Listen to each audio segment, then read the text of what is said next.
3 kali diulang, muhdarun, muhdarun, muhdarun. Kamu akan didatangkan, kamu akan didatangkan, kamu akan didatangkan menghadap Allah Subhanahu wa taala.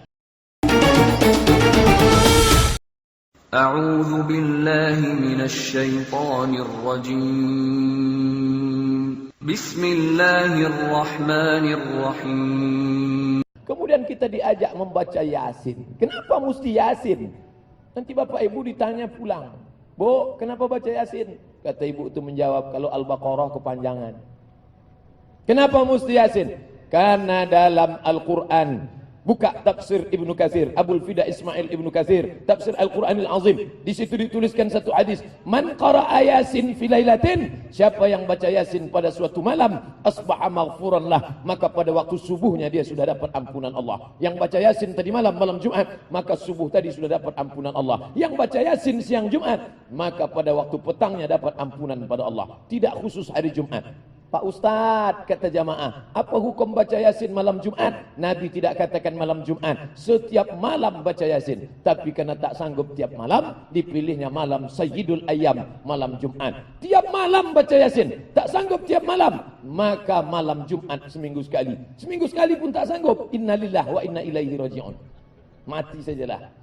Apa lagi yang dapat kita lakukan untuk membawa bekal ke hadapan Allah Subhanahu wa taala? Bahkan Imam Ibnu Katsir dalam tafsir Al-Qur'anil Azim menegaskan secara jelas, fi kulli amrin asirin, setiap perkara yang sulit, setiap ada musibah, setiap ada malapetaka, setiap mengharapkan yang baik-baik, dibacakan surat Yasin, illa yassarallah, maka Allah memudahkan perkara itu. Baca tafsir Ibnu Katsir.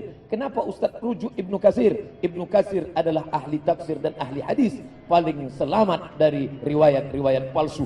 Karena dalam Yasin itu kita sedang diingatkan, 3 kali diulang dalam surat Yasin, wa in kullun lamma jami'un ladaina muhdarun in kanat illa sayhatan wahidatan fa idahum jami'un ladaina muhdarun la yastati'una nasrahum wa hum lahum jundum muhdarun. 3 kali diulang, muhdarun, muhdarun, muhdarun. Kamu akan didatangkan, kamu akan didatangkan, kamu akan didatangkan menghadap Allah Subhanahu wa taala. In kanat illa sayhatan wahidatan, 1 kali teriakan malaikat, fa idahum jami'un ladaina muhdarun. Saya, Bapak Gubernur, Bapak Komandan Korem, Bapak Kapolda, alim ulama, semua kita ini akan datang menghadap Allah Subhanahu wa taala. Ketika kita dihadapkan di pengadilan, mulut bisa membela. Ada yang tak pandai bersilat, tapi bersilat lidah pandai. Tak pandai bicara, dia bisa bayar pengacara dengan uangnya yang banyak.